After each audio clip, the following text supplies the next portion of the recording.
Hi, everyone, and welcome back to Taking the Lead, where I get to interview leaders from the worlds of PR, marketing, advertising, what have you. But we don't talk too much about PR, marketing, or what have you. We talk always about leadership. Sometimes I get to interview someone who's not just an acquaintance, but a friend, and that's certainly the case today. It's Dan Nestle. He is the leader of communications for Lixil Americas. Previously, he was with Mitsubishi Heavy Industries, in VP of Marketing Communications Consultant. He's been a VP at Edelman and Digital Corporate and Public Affairs, you name it. A little more about him. He's on PR Week's Dashboard 25. He is a fellow podcaster. He's the host of the Dan Nestle Show. He speaks Japanese. I do not. And he is co author and co editor of the most amazing marketing book ever. I'm going to turn things over now and welcome the most amazing Dan Nestle. Welcome to Taking the Lead. Thanks, Ken. I feel like this has been a long time coming. We've known each other now for a few years. You were one of my earliest podcast guests. You got me going by introducing me to so many incredible people. A lot of the course of my life for the last 3 years, is absolutely due to those connections. And I'm eternally grateful. And I'm now grateful for another thing for you having me on your show. So Thank you. it's always great to see you. And, Yeah. I'm just glad that we're able to do this. Yeah, me too. And I think you get to a point where you're connected that you don't remember, wait, did I connect you to that person? Did you connect me to this person? I mean, certainly the names Patrice Tanaka Yeah. and Michael Glazer will come up. So there you go. Okay, let's get started. You've been a senior leader at both global corporations and a global agencies. So a global agency, I should say. In what ways are those leading the same and in which ways different? That's a really you got me thinking with that question because I had to think about how did I lead in an agency? I've been leading now in global corporations for the last, whatever, 6 or 7 years. And going back to whatever I did at agency, I don't know if we could really call it leadership. Hmm. Right? I think my stint at Edelman was short enough to be relatively unleader-like, but maybe my stint was short because it wasn't much of a leadership stint. And I feel like I could have learned a lot more in terms of leadership there, but what I did figure out though in the short time I was there, and what I think is true, having been a client of many agencies now for a long time, is probably the biggest single difference I could point to is that time is compressed. It's a, it's a Mm. it's a very different approach that you take to your day-to-day work and to leading when your time is dictated by multiple stakeholders. And in the case of an agency, you're talking about multiple companies. So you're as an agency leader, you're accountable for leading your team or teams, plural. For every client, you have a whole different team. For every engagement, you have a whole different leadership style. And then for when you're working on different clients, you may have different people within the organization, within the agency, and within the client side that you're constantly, that you have to move quickly, get up to speed very fast, and go full speed right ahead, right away, full speed ahead, you know, and understand, all the different, I guess, elements of leadership within that environment fast. Um, and it really calls attention to this whole multiple leaders, multi-directional leadership, and managing anxiety and keeping calm are probably among the two most important skills for that kind of a leader. Now, not that that's not important for corporate, which is a different kettle of fish. On the corporate side, you think that okay, you do have a little bit more of a luxury of time. I think in most situations, getting up to speed. I can't speak for somebody who's hired as a CEO or something where you're expected right away to make it rain. But if for somebody at the mid senior level who's coming in to lead a team, you have a little bit of time to catch up. You get to know the business, but then your learning curve has to really, really continue on a very sharp basis in a deep way. So you have to go very, very deep rather than broad. So at the agency, it's broad. In the corp side, it's deep, and it could, it gets broader and broader. And I think that once you're up to speed, you have a very different level of accountability. And you have to lead not only for what is good for your company and for your team, but you're leading vendors now, you're leading vendor relationships, Mhm. you're leading the agencies in a very different manner. And it's just a different approach. It's nice to Um, hear a corporate leader being concerned about one's agencies. That's very refreshing. mm, well, the benefit of being in an agency like Edelman, I mean, was the relationships I built there. And relationship building is the other essence of leadership that I think is the same across wherever Mm. you are, and that's always been a superpower of mine. I feel like I wasn't super successful at it at Edelman from a client standpoint when I was working on my client engagements. Um, I was very successful at it with Mm. with my coworkers Interesting. and the people on my teams, and those are friendships that I developed that I have to this day, and even some of the business that I do as a corporate communicator is with those people. Those are the people I trust, so those are the people wherever they've gone, however the winds of change have blown them to different agencies, I tend to be working with them more and more. Now, similar question, because you've led in Japan, as you could Mhm. tell from the names we mentioned, you've led stateside, and again, how is that the same from one another, and in what ways are they different? That's probably the core, I think, of where my career has been in the last 20 years or so. I mean, obviously I was in Japan for 16 years, so I should have a pretty good handle on the way that the Japanese leadership systems and so on work. In many ways, it's always a mystery, no matter how far you get in your career. But in general, the way I would kind of put it out there is that there's a perception, at least, that Japanese business is hierarchical. It's very top down, and deference is the norm. Like, you defer to people, you defer to superiors, and therefore leaders can theoretically just rule like dictators in some cases. Whereas in the U.S., on the other hand, it's more flat, and questioning is the norm. So you have deference on one hand, but you have questioning and interaction on the other hand. And you're working with leaders at all levels. It's flat, and decisions are made after debate and discussion. It's not exactly, top down. This is the perception. The Mm. reality is, though, that it's quite mixed, right? That's, there's not one size fits all for either side. But I will say that, in Japan, yes, deference is important, but knowing how to build consensus, right, and to kind of develop solutions as a collective is much more important there than it is, at least in my experience, in the US. And the ways that you build that consensus, the ways that you build relationships are, I think, a little bit more, they take a lot more time in Japan, especially if you're coming at it as an outsider, but maybe not only that way. It takes a lot of time. So devoting time to relationships is critical. So, your answer just made me think of something. I think of many Americans who have worked with Japanese clients or US agencies working for, the opposite, whatever the case may be.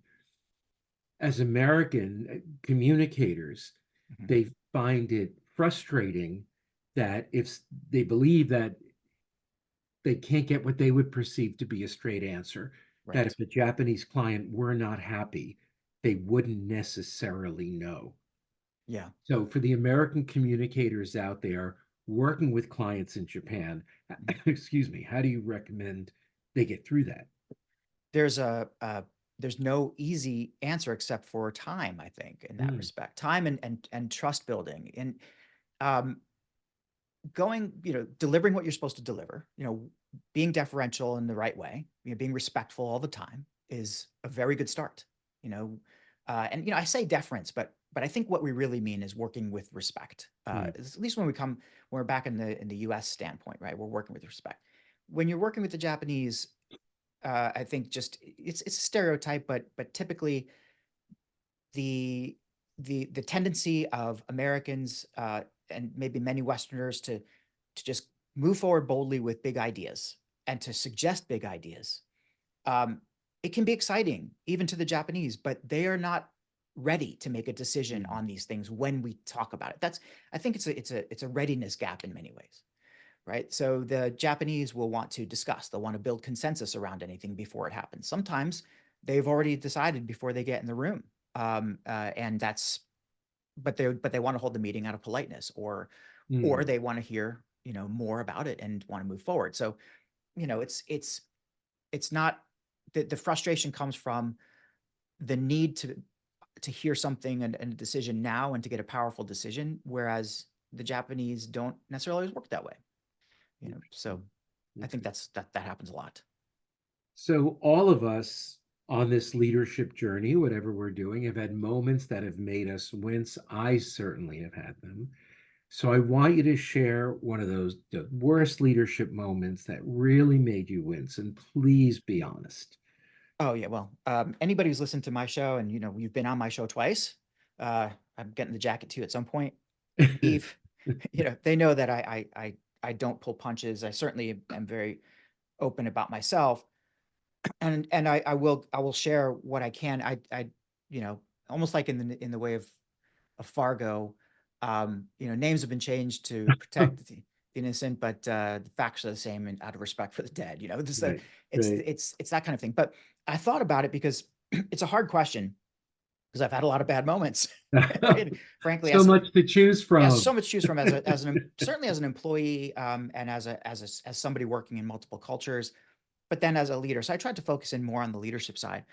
And I think let's go back to the deference idea, right? So I came out of Japan. I was in Japan for 16 years, and I had, you know, I had this grand idea that I knew how to deal with leaders. I knew how to deal with my teammates and everybody around me. And when I say leadership, I'm talking also about leadership from below as well as leadership from above. When you're called in by a senior leader and they're asking you for advice, you have to lead that conversation. You have to be a leader in that moment. I was not accustomed to this when I came back to the Mhm, States. So I thought that deference is the way to go. Um, so I had this, my first job back in the US was with the American Institute of CPAs, fantastic organization, one hell of a communications team. I mean, when I was there, was 105, 107 people in comms. And that was a lot of that was in creative services and so on, but big comms team, huge, 500,000 people who are our members. So it's a membership organization. Think of it like the AARP, that kind of a thing. mhm, Um, but it's very sensitive. Accountants, is in the accounting world. Excuse me. So um, I was in a senior position, and I was running this new. We were running a new project. We were creating a new designation for accountants called the CGMA, the Chartered Global Management Accountant. Now, these are, like any profession, a designation, a CPA, for accounting, an APR for public relations people. These are career makers, and they're important things. So we were creating a new one, and the senior leader in charge of this was from the accounting world, and I was, positioned to be her right hand in this whole thing from a comm standpoint. And she, my first meeting with her, you know, I I approached it like, yes, whatever you say, this is what we're going to do. And I hear you. This is great. Let's make it happen. And I thought she was fine with it. But then she tells my boss, you know what? He doesn't speak his mind. mm. Dan's not speaking his mind. What's wrong with him? I can't trust him. Right now, this didn't happen after the first meeting. It happened after several meetings Yeah, after I was already yeah, embedded in the project. yeah. So now I find myself in this project, leading this team, actually leading a global team by this point, to create this new brand within this organization, and the person in charge thinks I'm a bullshitter, essentially, Uh, uh, right? Because deference taken too far mhm. becomes ass kissing, Yeah. and I'm over promising, and under delivering, essentially. And she doesn't know, stepping back, I'm like, okay, she doesn't know what I'm capable of, because she thinks because I'm saying I'm capable of everything. So, but in a very, very deferential way, like whatever you want, whatever you say. And, you know, the, it took me, it, in the end, I had to have intervention from my boss. It probably harmed my career path there for a little while. I know that my my colleague, one of my best compatriots in the world, Jonathan Cox. Jonathan, if you hear this, I think he's leading comms at Swift now.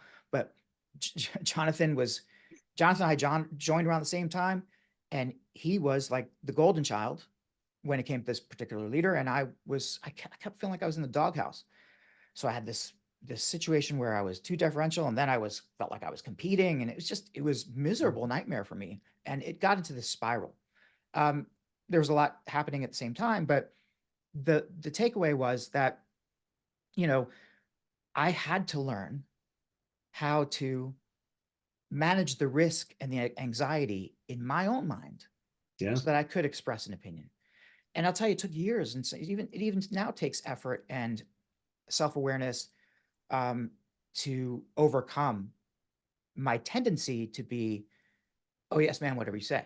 But that It was the sounds like takeaway you there. needed, we didn't call it this then, but it is part of emotional intelligence, right? Absolutely. To sense what's going on, to sense when it's anxiety Mhm. or fear or lack of confidence in any of the above. Oh, So, yes.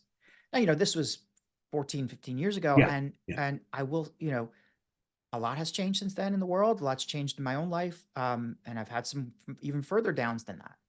Um, but it was only later that I learned of anxiety and depression and what Mhm. these can do to you, and how Very that can be common. exacerbated by environment. I'm not trying to to play like I'm not trying to say that wasn't my fault because I had anxiety or because I was this, but Well, they're knowing more about yourself powerful. and knowing about these things can really change the game. So, So, we only have time for one more yeah, question. sure, no problem. And I want to know, what's your life mission? Not your, especially since it may have been Patrice Tanaka who brought us together. It's a question she always asks. Not your business mission. What's your life mission? Well, I think it was the other way. I think you introduced me to Patrice, Oh, to be see, frank. I'm a giver. I'm See, just you're so a giver. generous that You're a generous giver, as I always say. way. Uh, and I was thinking Patrice is going to be angry with me because I still have not formulated my Should we life not mission. tell her? Well, I mean, I'm assuming she's going to hear this, She Patrice. is gonna, she's gonna see She's going this. to see this. She watches all of them. And she's amazing. She did a purpose kind of workshop for my company, Nice, and nice. through for our leader here, and everybody loved it. And I'm still looking at the blank form today. Like, I Mm, don't have my purpose all figured out. And I will say though that I'm glad I didn't do it a couple years ago because I think it would have changed. I think that mm. my life mission has been undefined in a lot of ways. It's always been about family and connection. Um, but I think I've been able to crystallize a little more. So this is let's call this the Let's do your debut. draft. This is Let's my continue debut Patrice's work. of Let my let's move it ahead. life mission, right? It's Yeah. so Yes. I'm super curious, and I just want to discover great stories and bring them to people. Nice. And it just so happens Please. I'm a talker and I love conversation. So I want to uplift people's lives in some way by having enriching conversations, asking the right questions, and showcasing that we humans are fascinating, you know?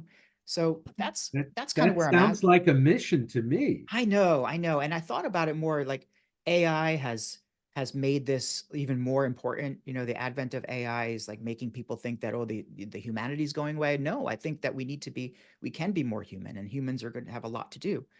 And then frankly, I've been very affected by, many of the world events lately. And, Sure. I don't know if can we go there at all?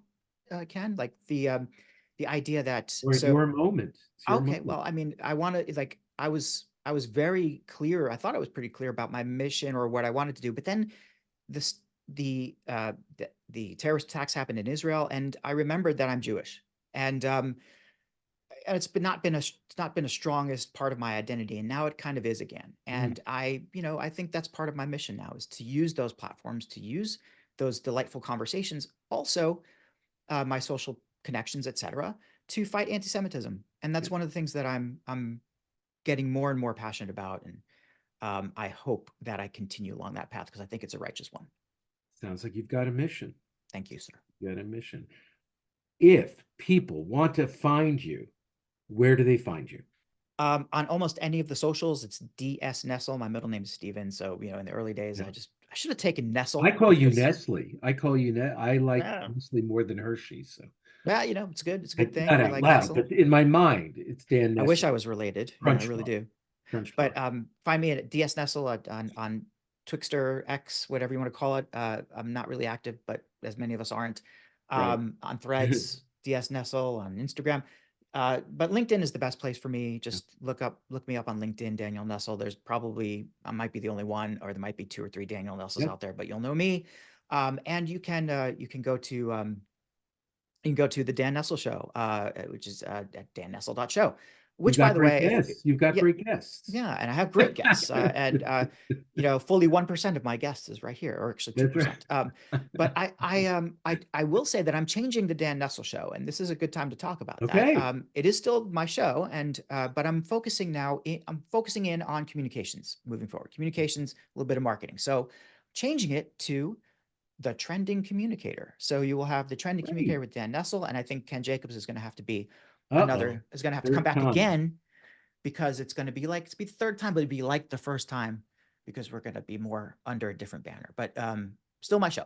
It's Sounds still cool. foundable at the Dan Nestle Show. Thank you. So, and for anyone, I think everyone watching knows how to find me. LinkedIn is the best.